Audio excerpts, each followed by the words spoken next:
back to my channel. So today I've got my hands on a Vauxhall Corsa VXR. So first impressions, these seats. I absolutely love these seats. They are Recaro full bucket seats, the similar sort of ones you'd find on the old school Golf R. I believe they did them on the Golf GTI at some point as well, as an option. But yeah, these seats are absolutely amazing. They're full on bucket seats, really hug in, quite low down, like perfect in terms of position wise, driving wise. Yeah, absolutely awesome. Next up, I would say we've probably got like driver position, because it's sort of linked to the seats. Driving position is really, really good as well. You're fairly low down, not as low as I'd possibly like, but you know, low enough so you can see, you know, everything. You know, visibility is really good. Mirrors are awesome. They've got like blind spot things on them as well. Yeah, driving position is awesome. You know, perfect distance between steering wheel and obviously the person driving it. Yeah, really, really good in that sense. So this is a 1.6 litre turbocharged engine, producing just under 200 horsepower. I believe it's 192 horsepower. Yeah, mated to a 6-speed manual gearbox, so therefore driver engagement is really high, but much better than obviously an automatic car. Gears are good. I personally think the throw is a bit too long between the gears. Steering wheel awesome as well. Flat bottom steering wheel with like stainless steel detailing and sort of like a black finish, matte, well, not black, like a piano black type finish, I believe they call it. That's what they call it on Mini. Yeah, 200 horsepower from this is quite impressive. There's also an overboost feature when you put your foot basically flat to the ground. Gives you an extra sort of bit of boost as well, which is quite good. Drop it down a few years.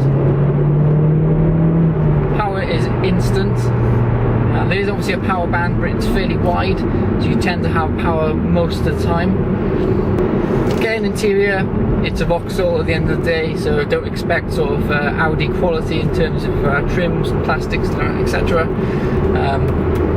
Most of the stuff you see is to a decent sort of standard. It's you know, it's fairly, you know, it's not too bad. It's fairly soft touch, like type of stuff. There's a few sort of stainless steel type details as well, but mainly there's like the main console here is piano black, as you'd expect, gloss black, whatever you want to call it. Considering this car's got 200 horsepower, you don't get much torque steer.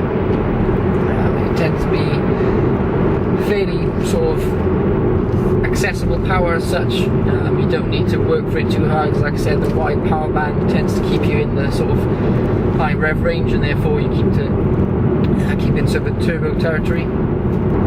Drivability is awesome, really accessible power, really engaging. Steering is instant. There's no sort of any of this new car type, you know, wispy type steering. It's all instant. You feel quite, it feels quite direct. The car feels fairly connected to the road. Just going to leave this car and get a few places so I can put the foot down.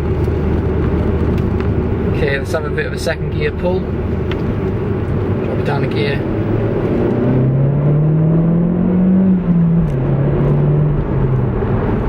The exhaust though is awesome as well. It's like a really raspy type note.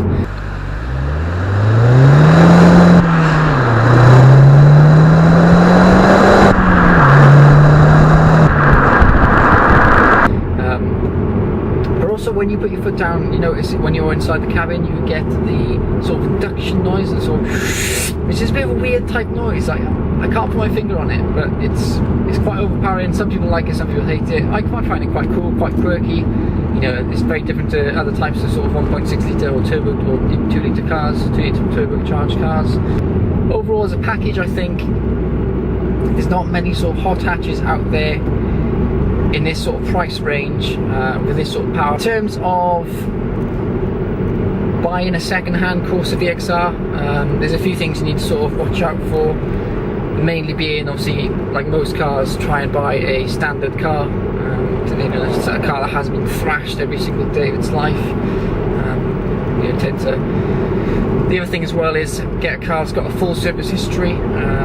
The service intervals on this car, I believe, are roughly every 20,000 miles, which is quite a big gap considering, you know, most cars are sort of 10 to 12,000 miles, if not less, depending on types of performance cars. But yeah, I think overall, yeah, you can pick up a decent tidy one for a couple of grand. Yeah, just watch out for that in terms of, don't buy an abused one, because you might end up more in the garage than what you wanted to personally. So that's it from me. If you've enjoyed this video, please don't forget to give it a thumbs up, and don't forget to subscribe. Thank you again to Ron Road Cars for lending this car to me. And again, it's available on their website. The links are in the description below, to their Instagram and website. Be sure to go and check them out. They got some good rates of finance, loads of stock, you know, always new cars and hot hatches and all sorts of different cars coming up. So yeah, go and check them out, and I'll see you guys very soon for plenty more content to come. Ciao!